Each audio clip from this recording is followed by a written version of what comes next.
All right, I want to go back over some things with clay. This is a cold piece of clay and it's wet. Just a ball or almost a ball. But anyway, I'm going to just hit here. It doesn't do a lot, because it's too much surface area and it gets more and more every time. But, you can hit it pretty hard too. That's the flatter die. I was with a round surface, but yeah, it just gets, it'll start getting softer eventually, but it's still cold. I had it in the ice chest. Anyway, it's going to be better to take baby bites and with the round surface of your hammer, and yeah, get over to a pretty good edge because you'll get cold shuts if you're at sharp edge. And the bigger your material and the more of a notch you take down, the more you'll need a bigger edge, just like on a power hammer. And yeah, watch your fingers to get the last bit on the anvil. And see, there's a little ledge there. Anyway, I'll just keep going. This has some cold shuts in it. I can tell there's a little bit of trash in there too. But like right there,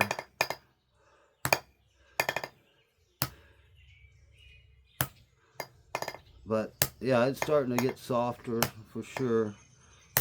Now I could go over to my V dies also, but I'm not going to just yet. I may do that in a bit, but I'm gonna go ahead and turn it around.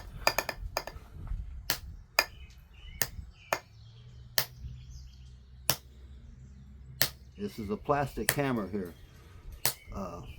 It was three laser or what is it? 3D printed? Yeah. Ryan Swader did this one, and it is properly ground, and everything from the eye and everything is precise. We spent quite a bit of time talking back and forth before he actually got this how it should be, and it is a nice one. So I'm just going square now. I'm not going to get into the hex forging just yet, but this is normally what people will do. That was all on the near side also. Now I could go on the far side. I could have done that to start with too. I missed it just a little bit, so I just stayed there till I hit it. And see, it's dropping more of a notch.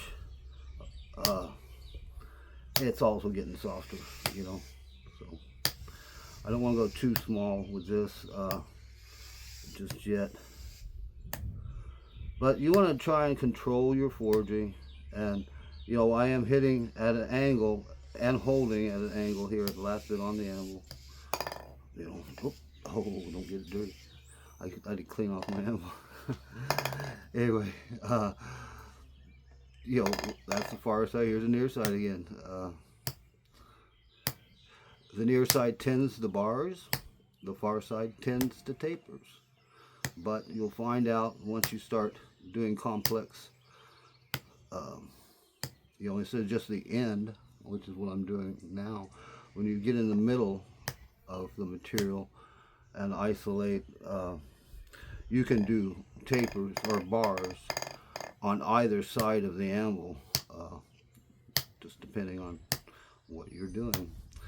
I did a forging exercise video in steel the other day or last week or whenever it was, that's on also my channel, and I'll go through some of those techniques with this also on the anvil.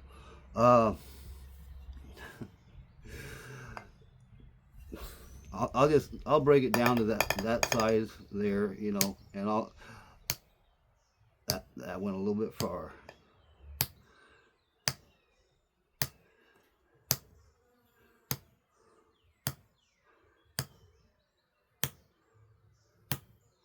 And I'll round it up to this next pass. I've got a few other rods prepared Round stock is the best to start with, or a ball actually, when you're forging, especially under a power hammer. I'm going to go ahead and start right where it's bigger and pull it on, holding it straight. And you can make a bar on this side too. Like I said, you can do bars or tapers depending on how you hold on either side of the anvil. And yeah, I'm working from the middle of the material instead of the end of the material here. But it is good to learn these techniques, learn to control, learn to hit precise, and then you can move steel around a lot more effectively and efficiently. You don't have as much time, of course, to work. I'm going to go ahead and do round. I'll switch to my flat surface of the hammer, and I'll put a little bit more on, and I'm going to hit not half on, half off, but about 2/3 to 3/4 on, and take it down to a octagon. Once you get pretty close, which it's not quite, on these sides it is where it hit with the hammer. On the bottom side it is not. So I'll go ahead and leave it there for now and get the octagon. Now I'll move on to the anvil, and then it can more easily take it down. If you don't take it down, it won't go down when you use the flat surface of your hammer, or the round, because it's going to stop on your material, especially when you're 2/3 on, 1/3 off, or vice versa, 3/4, whichever it ends up being, depending on the size of your material too. And I'm just turning around so my fingers stay out of the way. That's a little bit smaller down there, but I'm not going to necessarily worry about it. Now, to start this round, I'm going to hit the 16 sides here, and then once I get that, I'll start rolling it on, and I'll do like more of a hexagonal roll, hitting 6 sides instead, and it creates these little lumps here, and you take them off on the top side. It's kind of like forms a unicorn horn looking thing, and then you take it off on the top side. You can make a unicorn horn by pulling it away from the anvil, especially on a taper. But yeah, it's getting weighty, so it's flopping down. It's getting soft too. I'll go ahead and put this so it's not so long over the anvil and start it right here, and do the same thing. Hold it straight. It's getting sticky also.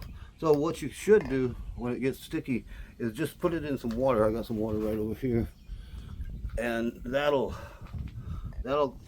stop it from being so sticky. If you leave it in and let it cool off, especially if you got some ice in there, which I don't on that, but it'll actually stiffen up on you and make it a lot easier to work. Okay, and it's not perfect or anything, but I'm going to go ahead and leave it at that. I can roll this with a piece of I've got it set up over here on this other anvil. I'm not going to move over there just yet, but I've got a plate of steel, and I can roll it on a wider surface and actually make it into a nice rod. But I'll go ahead and grab another piece and just stick this one in the water. So see, this one's been rolled, and yeah, see, this is not a good end to start with. It's almost straight. This one's not quite straight. I went ahead and left these like that. You can cut the center if you want to start a good forging. The flatter it is, and any irregularities there are, when you start a forging, say you're making a punch or something, you don't want that, because you can get bird mouths with the flat when you hit on the end of the material. Especially if you hit too far over. If you hit with enough force, you'll push it out. But it'll tend to bird mouth on you, especially the clay. And if there are uneven, um, like this, or say you cut spring from one direction, like I'll do on the horn, I always cut that to center before I start to make something, because it's a slanted cut, and no matter how or where you turn it, you'll never get equal backing to be able to forge properly. It's always going to fall over one way or the other, top or bottom, because it doesn't have the support. So I'm going to go ahead and make a taper with this, even though I shouldn't. I'll start by holding a slight angle, and I'll put my flat surface of my hammer at a slight angle also, and I'll probably hit, and what it does, it makes it shorter and thicker. It gets shorter here and thicker here. So you don't want to hit again. You just turn it, keep the same angle, and you hit the same hit. Half on, half off the end of the material. And you'll tend towards a square. And then as I turn it, I don't stay on that angle and hit that whole big spot that's it's about as long as it's wide, about 5/8 long, where it's been hit. So I'll get it up, and I'll tilt my hammer more. So, and up again, See, and I've just hit 3 different tapers on that material. Not the same one. And yes, it is going to be folding over because it was not even to start with. So yes, cut to center. I'll go ahead and keep going, but yeah, you up it again, and up it again, until you get this point. And yeah, I've got rag hanging over because of what I started with. Then I would take and put it at the original angle and hit. If I want to extend the taper, I hit half on, half off where the material starts. The forging started and stopped, which is way back here now. It's about 1 inch long now. And I would hit and see how it made it longer there, and then it pooches out again over here, and you hold the same angle and hit again, and then you start moving up your material, and you hold that angle, and it can make an extended taper, and you keep moving, just moving. Now this is not, I use this for punches, not everything, of course. I use the round surfaces more for doing ornamental things. And yes, this end part, it is not solid material because of the cold shut, and the bit that was hanging over is just on there. But yeah, that's a square taper, and I'm going to go ahead and cut the end of this off, and I'll show you again. A little bit hard. So I'm going to go all the way around, and I turn it toward me so I can see the chisel line and meet it with this other chisel. And you got to watch out for clay, just like aluminum, wrought iron, and some other materials, but even silver will do that. What it will do is, when it gets so small, it's going to just bust off. So I'm not going to go too small, and try not to cut off all the way. Get where you can wring it off, or and then I don't lose this clay either. And I don't want to get it dirty, so I'm going to put it right over here on that anvil. And that is a better end to start with. Cut to center. So I'll do that again. I'm gonna get it wet because it's definitely sticky. So now I'll do the same taper. It's bendy too, and then up, change your angle, up, and yeah, get right by the animal. And if you go even further, you basically get, and you can make real short tapers. I've got too much radius here to get all the way to the edge. Now I could go over to here. I don't want to go to the hard edge, because especially if you had a real hammer, if you had you'd start hitting your edges. The rounded edges aren't so bad if you hit them, but anyway, once, twice, and that's with that radius. It made that right there. And that's the end of the cut where I just did it. It was rough, but so same thing here. Now I'm not going to make this one as long, so I'm gonna start where my 14 started and stopped, and I'm gonna hold like in between those angles, and so it's not touching here. It's not touching here, and move up a little bit, move up a little bit, and there, and there. Okay, and you've got a short little taper. Now I'm going to go ahead and divide this up. Like, say I'm going to make a leaf with that, or whatever, So I'm going to hold a low angle, strike at a corresponding angle, kind of, and what it will do is it'll drop a shoulder, and it makes it shorter and thicker, and it drops a shoulder.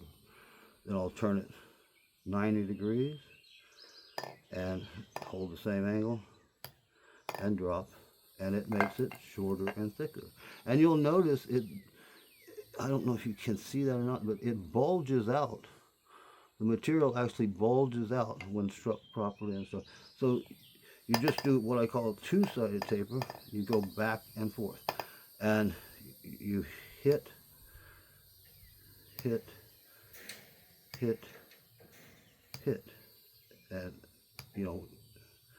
you're at this angle also. Don't want to hit over, you don't want to hit under. You want to hit where it drops that shoulder. And yeah, don't go past the quarter of its dimension. So anyway, I'm just showing I'm not really hitting too much, but just back and forth. And before it gets too small, I'm going to go to the near side, and where the 14 starts and stops, right there, I'm going to hold it straight on the anvil, 180 degrees to the previous shoulder, and go back and forth. And I'm tilting my hammer slightly here. And yeah, I can take this a little bit smaller than what that other side is. And I've just isolated, and yes, you'll notice I've isolated just a very tiny part of that material, probably about as long and as wide, about 5/8. As you lower this, as it gets lower, and you're hitting, especially at the angle here, it will kick up your piece off the anvil, and that is good. It keeps that where it's not laying on the anvil, and the heat being transferred to your anvil and away from your material as much. This hit actually makes it hotter when you do it properly. Where it is touching your anvil, it gets hotter. It will actually light up at lower temperatures. But you're going to end up with something like that. And then you'll go right to the other side, and then I'll start with my round side of the hammer or the flat, either one. A lot of times with real small ones, I'll switch to the flat because I can see that better than when I tilt the round and get that, because the hammer moves a little further in your way. when you're hitting that, and I don't want to hit it straight on. So either one, so you're hitting the high, trying, and yeah, don't hit your shoulder. So once this gets like that, I could, take it down further, or I can come here and make the bar to the near side and hit where it remains high, just right there on the animal, and it makes a bar that is prouder than a quarter of its dimension. A two-sided taper, 90 degrees to itself, and 100 degrees, 80 degrees to the previous two shoulders. That needs to be cooled down. It gets really floppy once it gets smaller too. So I'm going to go ahead and put this one back in the water. I probably should have added some ice to this morning, but I didn't. I'm going to show you something else here while that's cooling off. This one's been, that one's been cut to the center. That one has not. I'll use the good side.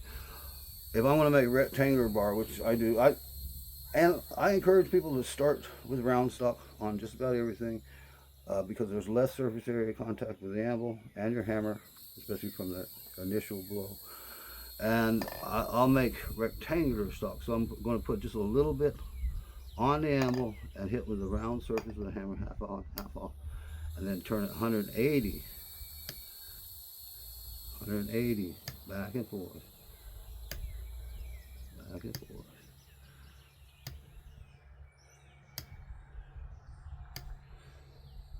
And this is going to make, like if I want to do a horse head, seahorse, whatever, a crane,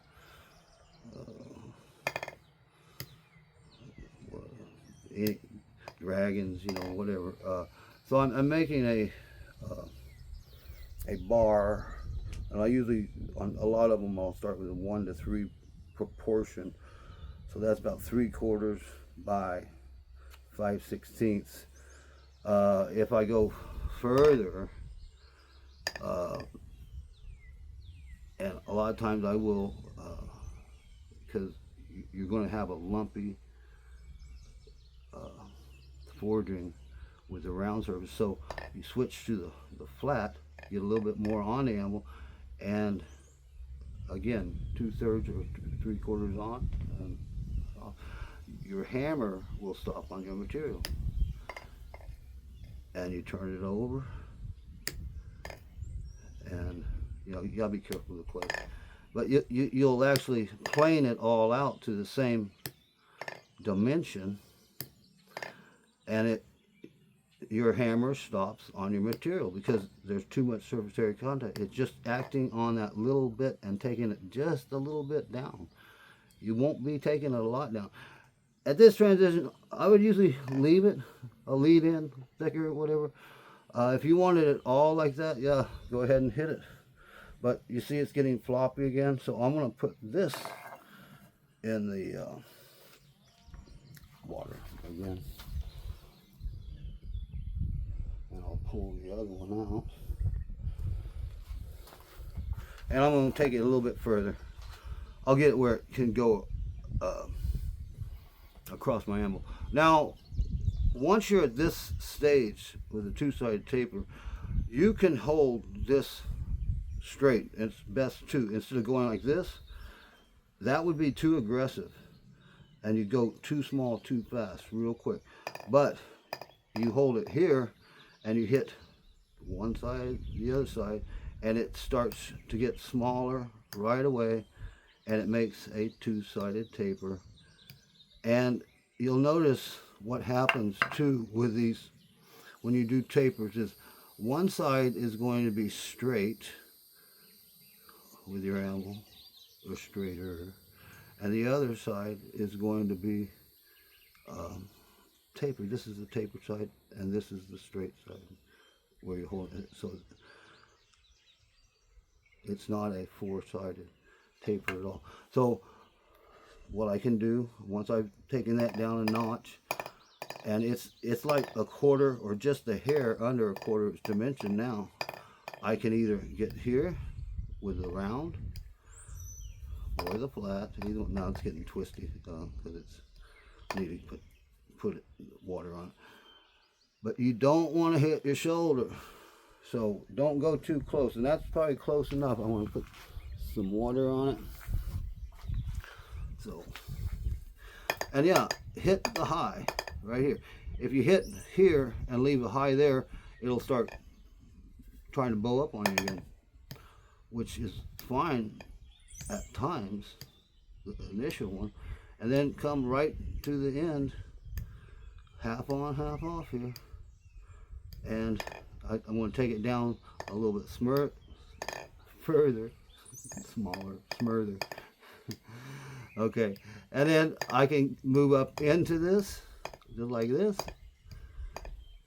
I'm tilting the round surface again. You can use your flat also, but you do want to tilt, no matter which one hit. Then you can see the high before I get too close to the shoulder, and then go right up, and I'm right where it fits over my animal. About now, I would probably, plane it. Let me get it wet before I do that, because it'll stick. So just then, go ahead and use your flat. Don't hit your shoulders. And then come over here. And come over here. And yeah, that needs to get cold before if I were going to turn it to round, which I'll do. But let me cool it off. I'm going to put it over here in this cooler. That's just a little can I have. It'll get smashed.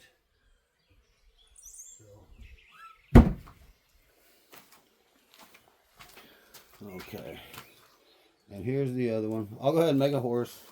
Horse is one of the simplest ends to make. It is one that, it's very marketable. A lot of people like horses. And I used to be a farrier, and so I was around the horse crowd too. So, of course, people like horses. That end, I'm not going to worry about it, but that end would have been best to file off if you were starting that, or, I can smooth it since it's clay. But I'm going to put just a little bit on the animal, like about as long as it is wide, like a square. And I'm going to hit with my round surface. And you see that little bit that it did? Very little bit. And I won't hit it any more than 3 times usually. There. And that, see that? That is enough. Now I don't flatten them right now. But that is enough. You don't want to do too much. A lot of people are going way too small. And I am on the hard edge here. So then I put the corner on the animal, get at the amount I want for my chin, and then I raise it up, and I'll tilt my hammer this time, and usually 1, 2, 3. And it curves that a little bit better, and it does hit the corner a little bit, and that's okay. Then I'll put about a square from the first notch to a square material over the anvil, and the notch is right up there, so it's about right there. And I'll raise up just a little bit, and I'll hit more times this time. 1, 2, 3. That's all I'm going to hit. But you're hitting harder because there's more. You're doing more work to more. You're hitting more area of material. So now what I usually do is I'll slap I'll go to the round part of my anvil, and I'll hit the chin down. So that all makes it shorter, thicker everywhere you made a taper. Some tapers are longer than the others, but so on these little ones I'll usually hit down with a flat, and just get those down. And then this other one that does more, a lot of times I'll go to the edge here and get it down like that instead of smashing it all on the anvil. You can, but and I have shown that, but now people are getting a lot more familiar with this other stuff that I've always tried to get people interested in. So get rid of that piece of dirt or whatever that was. So I'm going to go right to where the work is, and that's here at the neck. So I'll take it down another notch, and yes, I want to come back to this all the way to that, and it gets shorter and thicker again. So I'll go ahead and take that down, and then put it right back, and just run it like that. I'll turn it diagonal, check it, and I might even come all the way back to where the taper got longer, and then I'll swoop, like turning it this way, and you're turning the corner in to the anvil, and the other side you check, and then swoop, and you're pulling, tension at the corner. You should be able to feel that. Don't go the other way or you'll get another looking thing. I put it here, and yes, I have to raise it up higher, and diagonal swoop. You gotta watch this, it's clay, it's getting really sticky. Diagonal swoop. Okay, then I stick it on the near side, try and hold it straight, and just do a little check, diagonal swoop, and the corner goes into the anvil, not away from it. And then go ahead and check it all back to plane. And yeah, there's not a lot of work in there, so basically you just hit that's where it lifted up, that cold, so you that piece that peeled over, you're just hitting the diagonal pooch that occurs when you're doing that, so you don't have to run it, and you don't want to make it thinner than what you're starting with. So that's the horse. Yeah, I'd start punching a hole here, whatever. There's other videos showing, making things out of it. I will show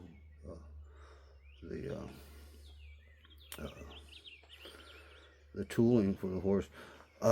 Also, when you do this here, you can leave them straight like for a bottle, or you can actually bend these. Now, this will probably, I'm going to have to support it because it's not a piece of steel. A piece of steel, unless it's really hot back here, is not going to bend. It's going to bend where your taper is, like that, and I do use the round surface of the hammer to bend that.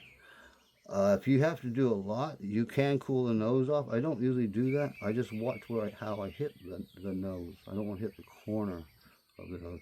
But anyway, you'll do that. If it warps any which direction or whatever, you'll just bring it back and straighten it. And you do the same thing. Drop it down your tong hand here and turn it. Now, I'm not going to take this piece of clay and turn it all the way. You can, but once you get almost to 90, you can start to hit back in here. But I'm going to leave it like this, and I'm going to go ahead and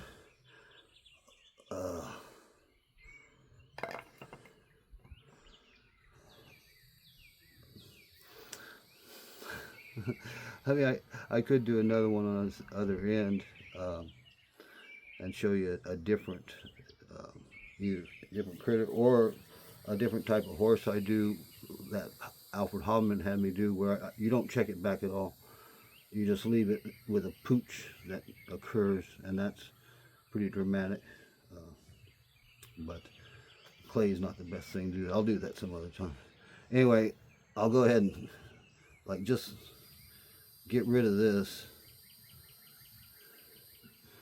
Put it where it's not going to get dirty. And I usually start with a chisel, and I'll I'll usually bring it in like this, where I see where I'm at, and then I'm not going to hit it with my hammer because it's clay. You got to really watch it.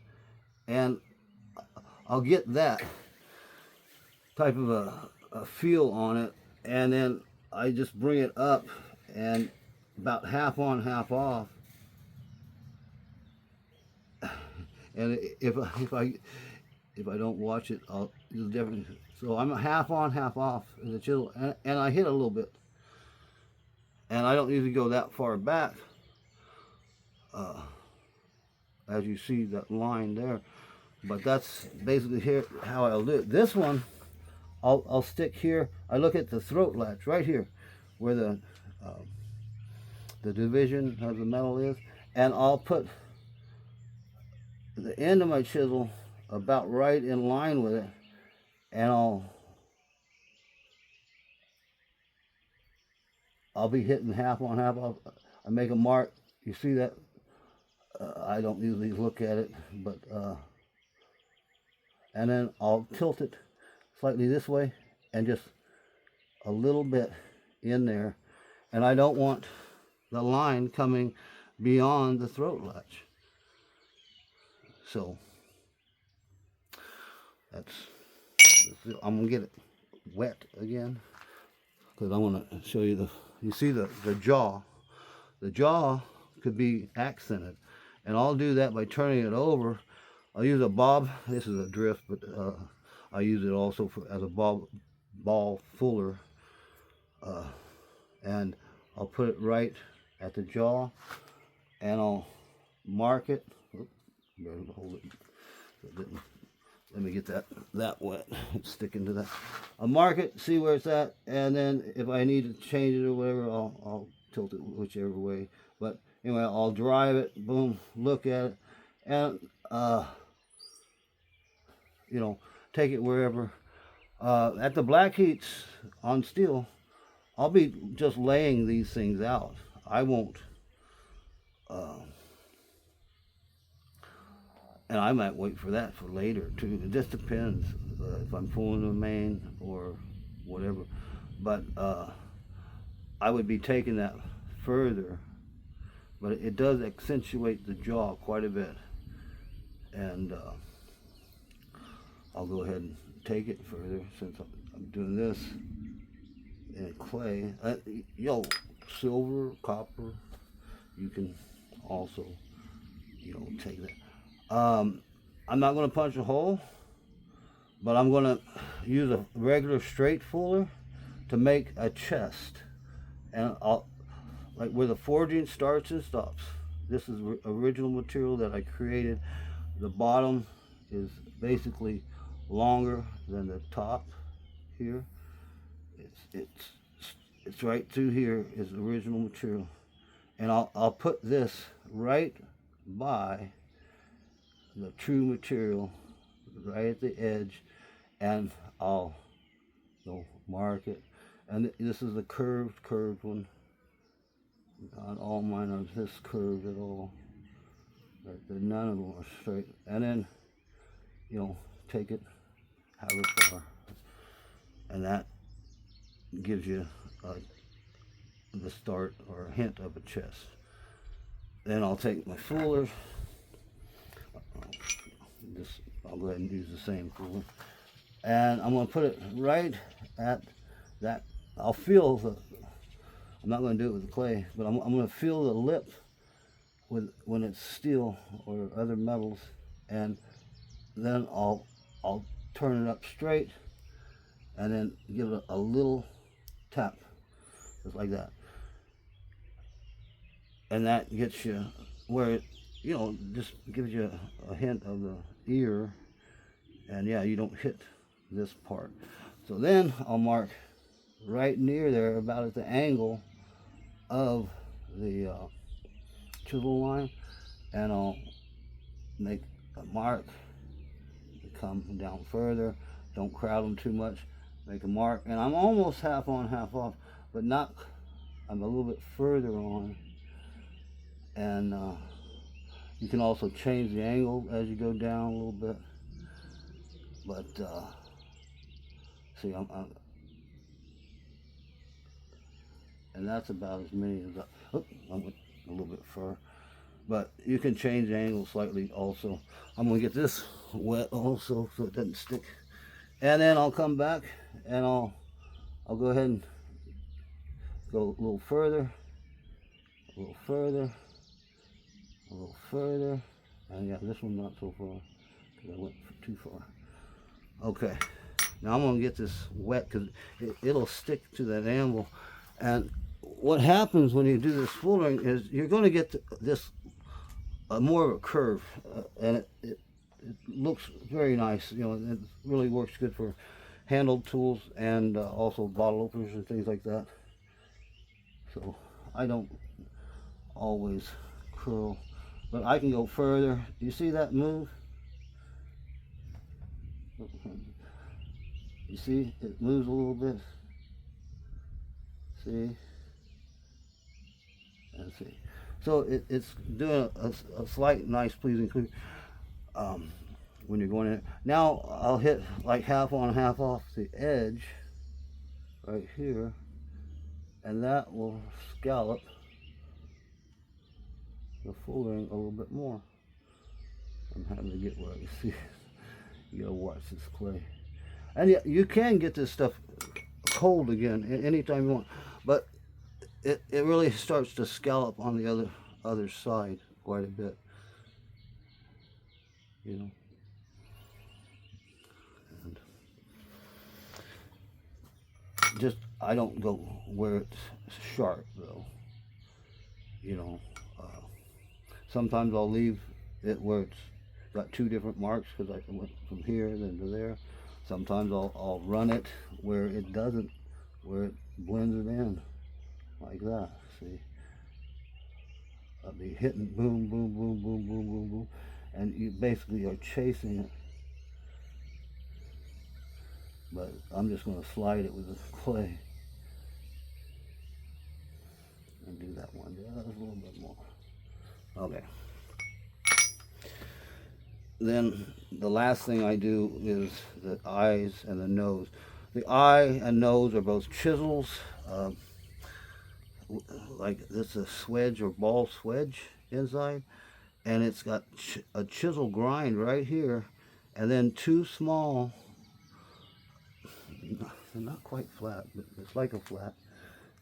You don't want surface area contact, and this chisel, I don't ever heat them back up hardly to punch eyes or anything, but I'll hit it, you know, boom, I'll look at it. Oh, I need to get it wet. And, you know, I'll see whether I need to make it deeper or whatever, and a lot of times I will. And these corners, it's a square punch to start with that I tapered down, and I did a ball fuller. So those corners are how I see the direction. And, you know, I'll try and touch this where I don't touch it. I don't know, I might touch something else. And anyway, I want to tilt it this way and just go deeper in there. And then I'll use the nose. And the nose, again, is also a square punch. And then I took one corner and rounded it, another corner flat, and then I took a chainsaw file in there and made like a crescent moon shape. This one has two rounded corners and two sharp corners left. This has two corners left, and it's also a directional. It tells you how you want to line that up. And I'll just, you know, don't go too far too fast with that. That's a chisel, so you can actually cut off that nose. And I'm gonna go ahead and make that jaw a little bit bigger, accentuate. And with this size, it'd been better to have a little bit bigger ball also, but I don't have one. So I'm just gonna go again, and there's a horse. I'll make it more of a chest if I want, you know. And I'm not worried about that too. It's got a flat line from those smashing that way, the full line from the other side. But you can reintroduce that if you want. If I wanted, I do this for the seahorses too, to give the belly, you know. Yeah, I was trying to get that. I went too far, all the way to my handle. But anyway, that's the horse. And I'll get back to the leaf. Also, these pieces here, put them in the sun if you want to get it back to your whatever. This, I'll just go ahead and smash it. I'll put it over here in the sun, and it'll help to be able to smash it back a lot easier than, especially when it's cold. And yeah, if you don't have the equal LV dyes, good luck smashing clay in cold weather. We'll get this out of the cooler. Alright, yeah, it's stiffened up pretty good. So I'll go ahead and make this round. So once it fits over your animal, you see, I can always hit this no matter if it was all the way up to here, that and that, without hitting the shoulders, because it's 180 degrees on the diamond. But these ones you can't, because you always have a shoulder up when you're trying to hit this diagonal. So I always will go either side, it doesn't matter, and I'll usually use the flat side of my hammer, and don't hit your shoulder. And the reason I can do that, that makes it just a little bit longer, you know. And then a lot of times I'll start in the middle with a round surface, boom, boom, and then I'll switch to the flat and work up to the shoulder, and you can turn this way slightly, not much, to hit that. And then over here, you'll make sure you're holding your shoulder. Again, tilt this direction with your flat surface, and then you take it this way, and you can hit in there, and it always hits the other side when you do that. So then I'll take this down a little bit more, you know, the easy side, and then again I may not start in the middle on this time, but I usually will with the other. Sometimes I'll start over here on the larger ones, but hit there, you know, and then come there.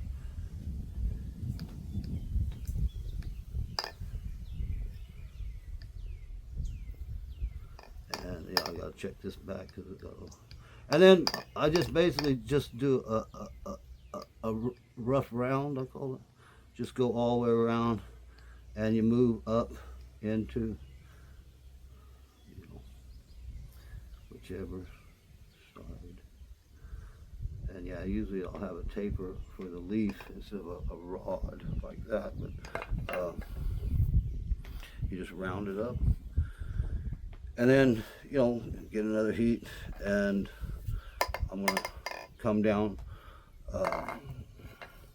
on the diamond. If this were square stock, you'd see the diamond right in the body. This was round stock, but you come down, and actually it's twisted a little bit right here.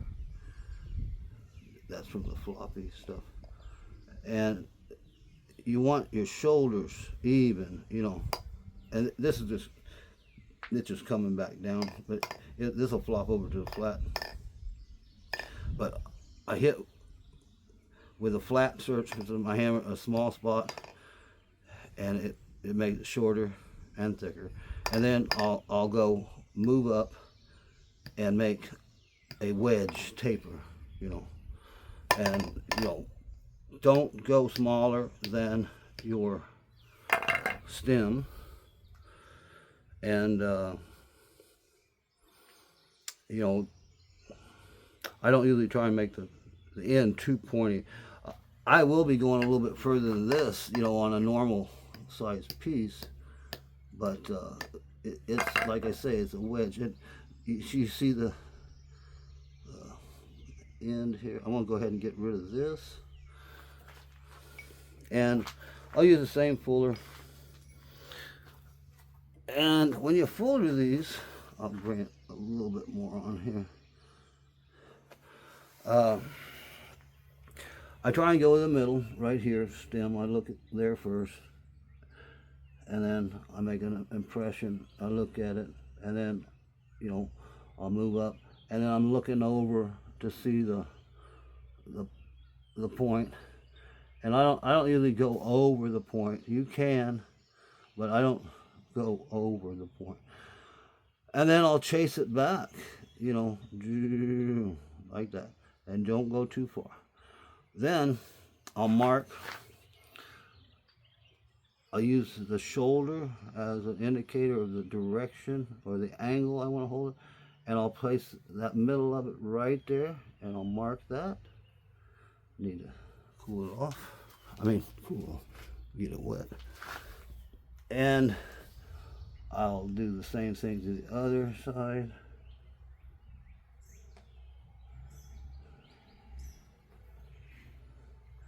And you can see, especially on the clay, the mark is getting in between this fuller line. So yeah, you don't go too small, don't go too far too fast. You develop these.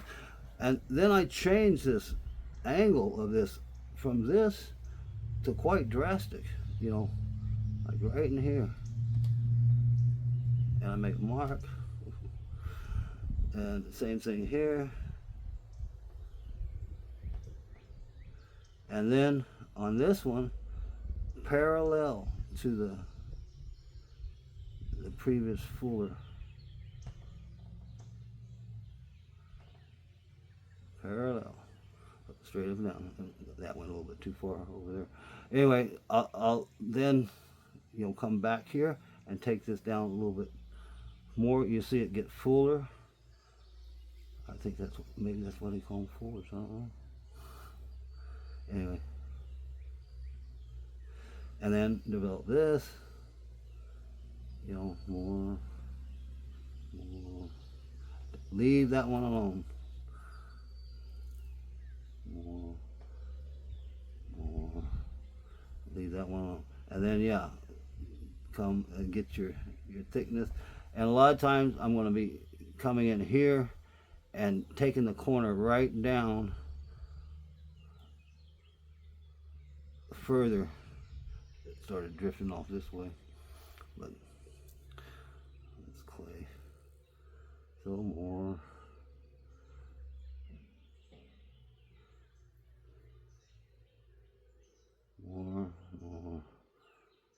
And you know, whenever you get to wherever you think, hey, that's enough, you know, I don't like making them too thin, but I'm going to go ahead and go more here, and then I'm going to go half on, half off, and it makes it scallop more. More here, and oh, I'm not taking it out like I normally do because it's the clay. I want to keep my mark here, and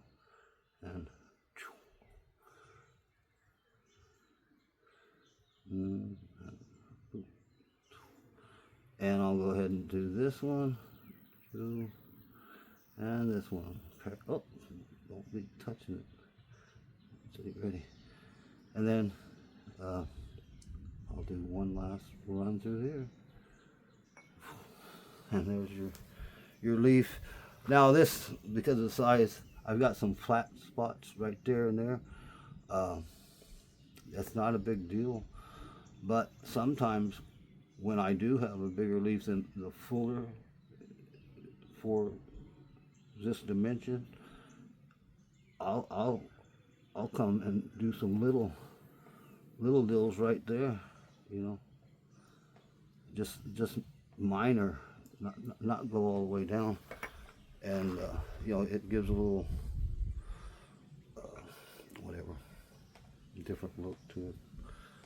But I don't usually leave flats on them. But then, you know, you put life. I won't be doing that because it's clay. But yeah.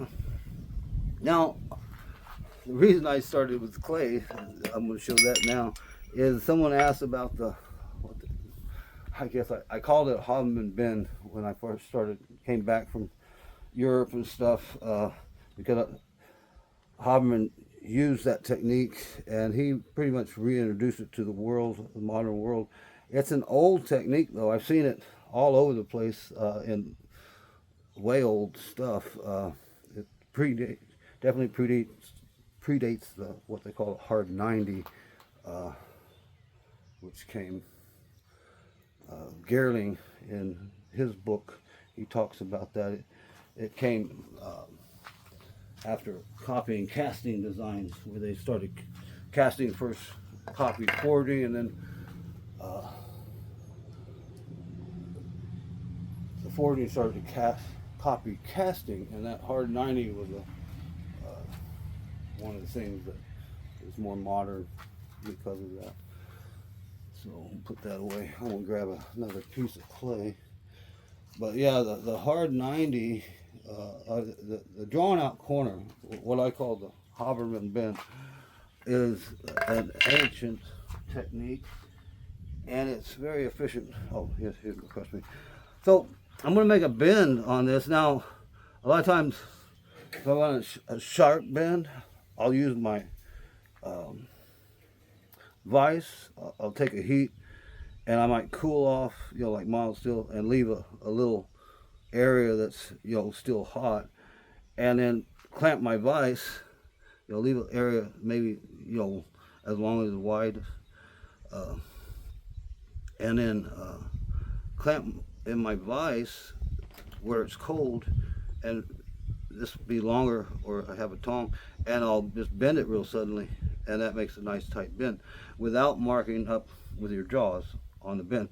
But what occurs when you bend, of course, is the outside stretches, you know, and the inside bunches up, you know, and on the anvil, you're going to get marks, usually, like that, you know.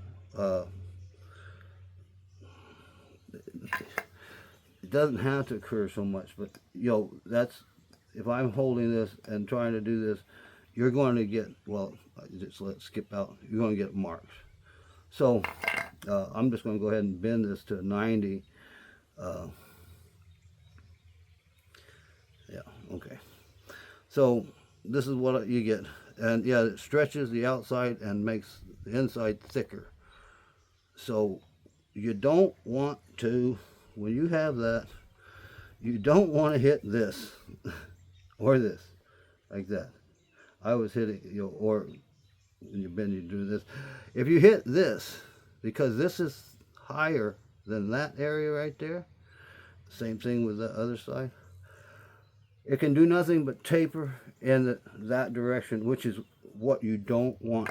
So this drawn out corner, what the world's calling a Hobbman bend, that's my fault, but what you want to do is like get a cross peen, and I'll be hammering not just like this and pulling out like a horseshoe would do a clip. I'm going to hit, and I'm going to do half on, half off the material line here. So I usually put two toward me. I hold an angle, and I will start my hammer by hitting right there in the middle, and then I'll hit like here and here, you know. I'll turn it over. I'll hit, you know, I start my hammer and I hit over, over, over. Usually hit 5 times. And you can see what it starts to do real quick. Now, it only does that if you hit like this on the edges. it will not do what it did here, which is exceed the line. See, this line of this rod is parallel, but now it starts to get exceed the line right here. You know, if you don't, it'll be like it was before, where it goes like this is how it was before. So anyway, I turn it back over, and I'll do the same thing, you know,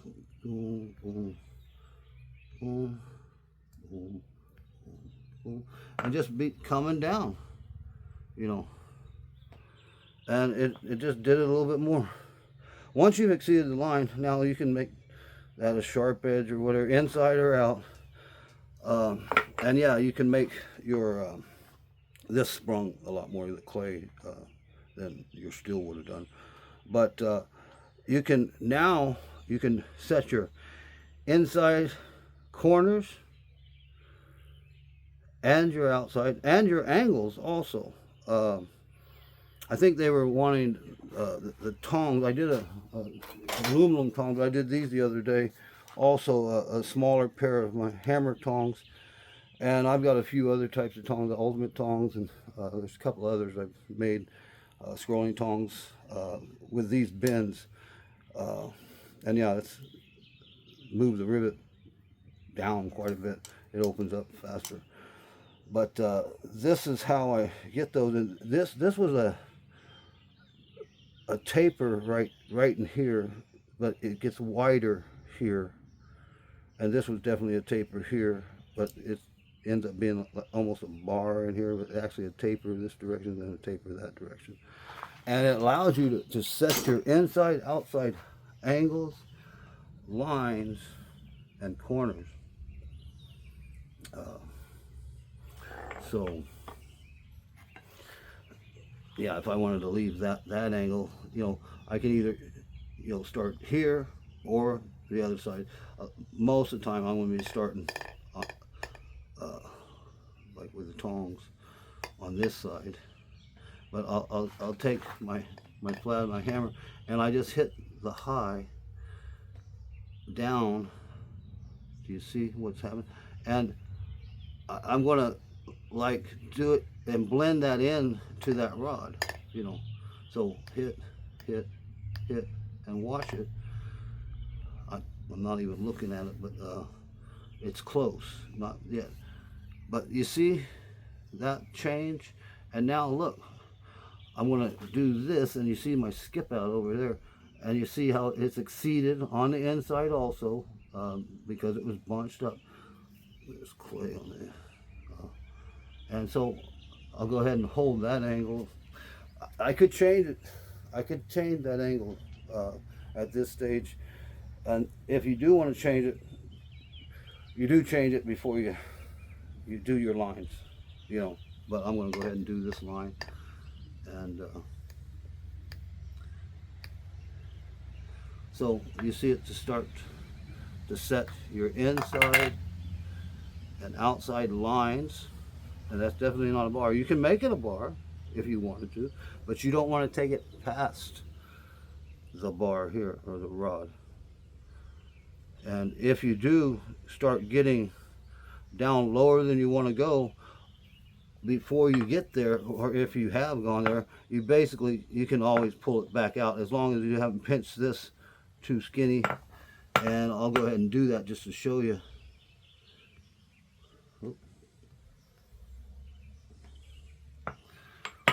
And you see, I've just exceeded the line again. So you can leave lines exceeded also. You just don't want to take them less than what it was. Less than your parent material. And this makes a strong corner. No matter what. You can't see that. Clay doesn't have the same feel either as steel. Anyway. So yeah, you're half on, half off until you get on the anvil, and you just stop on your material. Now, Let's look at it. So I've just set my lines again. This one could go a little bit further, but before you're done or whatever, you can also hit your diagonals. You know, I'll hit that a little bit more first. Hit the diagonals, outside. I hit my diagonal. Ooh, it's getting sticky. Outside or inside. So you can hit your inside or outside lines. You know, diagonals. Here's the line, like what I call the line. You know, right here. You can hit that, inside or outside, and their diagonals, and it allows you to make whatever angles and structures. That, yes, I've used these for, you know, the tongs, of course, but also handles of different types, brackets and things, numbers, letters, and that's your strongest point. If you were to bend like a piece of steel or whatever, as long as you didn't cool it off or whatever, these parts would bend before this does, because you just made it stronger, and it gives you, you know, a three-dimensional taper. This direction, you know, this direction, that's tapered. Like I say, it could be a bar or two, but anyhow, if you want to point that inside or out, you take it to a hard edge and you know, just pull it out a little bit more. But that's the drawn out corner as opposed to the upset corner. And yes, it's an old technique. But I never saw it till the front door of Tom Clark's. I never noticed it before the front door of Tom Clark's Ozark School of Blacksmithing in 2002 when I went there. But Hoffy was doing this stuff too, searching on the people who taught there, and they learned it through Alfred Haberman, who taught at Helfstein Castle in the Czech Republic for a little over 25 years. I was there at the 25-year anniversary of it.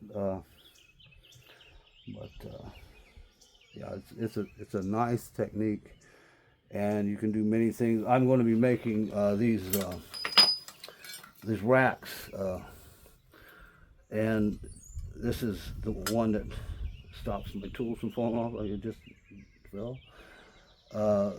And I make a Z hook over here, or an L hook, but they're drawn out corners, and yes, I can set different angles and whatever. And then the 90, this one's all dirty, it's inside the oil and sand, but and I left this one exceeded, you see. It's great for drive-in hooks. The simplest way I've seen are done, and I've only seen myself do it, is to make a drive-in hook like a lot of people do, the little J hooks that they drive in a tree or whatever. Yeah, I'll do a taper, then I'll do one. I'll show you that, because this is a nice little item to make, like when you're camping or something,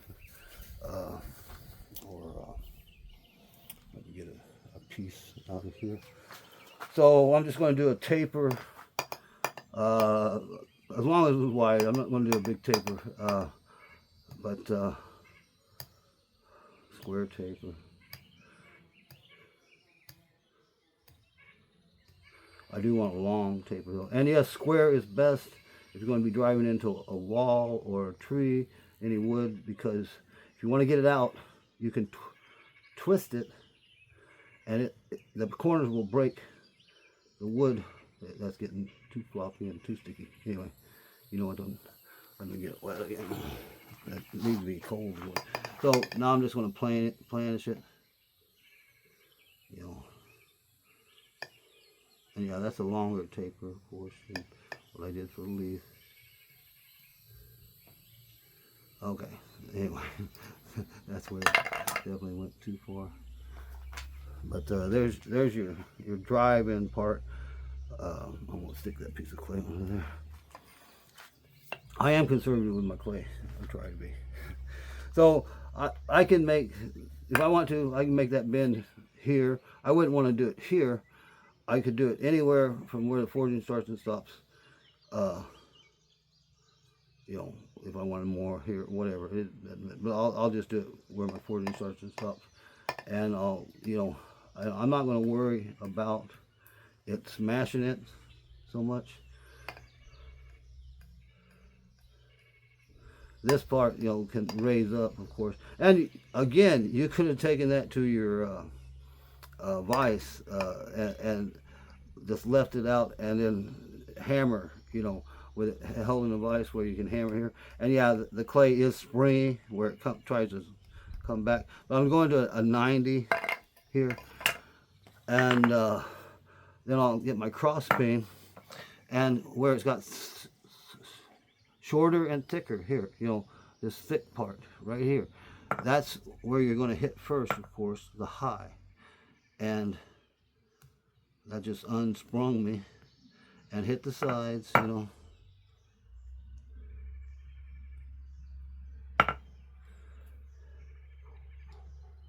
Okay, and it's definitely exceeded. So I'll go here. I'm going to hold it straight with the anvil, not at an angle. Now you can, you actually can.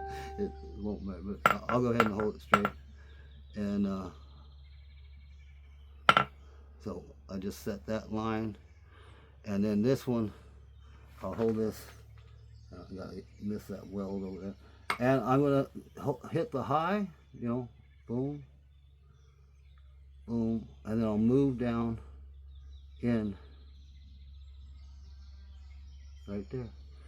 And you're setting your inside, outside corner and lines, you know. And yeah, I have made them where I keep this tapered, and it gives you a cant, which is not bad if you want to nail it in far. If you leave it sticking out more, and yeah, I went a little bit further here, so I'll pull it out. If you leave it sticking out, I'll show you. I'm just taking it back out. So it's exceeded now, again, both of them. So if I leave that out, and it would have been better to leave the inside, how it gets exceeded also. Let me switch to the plastic camera. But here, hit that, and yeah, just go ahead and bend where it's unbent. But what it'll do is it gives you, when this is straight, it gives you a cant where this can, if you have a hook or something, can cam off of your wall or your tree, where it's not just sticking. And you don't have to nail this all the way in, you know, but it can actually, you know, and yeah, you can drive. The thing about this, it's just like when I'm doing my hammer tong. When I do this bend here, I've done a fuller and I bend it over, but to actually get it to bend even more, I put this Hoberman, this drawn out corner on the anvil, and I can hit right in here with support because it's all backed. That's a 90 degree, and it comes right around and bends. You can even, you know, do some adjusting even at the angles in here if you ever have to upset here, because the energy, the force, I have to get it off there. You have a column that is supported underneath instead of the big bend, and it allows you to, you know, actually hammer in with support into the column of whatever you have, just like you can hammer into that. If you had it just bent, you would be hammering down here, and it would tend to bend up there, especially that I made it smaller than what it was before. But this gives you support in here to be hammering on it. they look nice too. You know, they have that three-dimensional deal, and you know, I like this technique. I learned a lot just by seeing it. No one no one ever talked about it over there or anything, but I saw it, and basically it tells you what's going on. You know, that's the thing about forging. If it's forged and they didn't grind away anything or anything, you may not be able to tell what they started with, but you can tell how it was done, how it was made, and you know, it's honest. It's right there to be discovered by noticing it.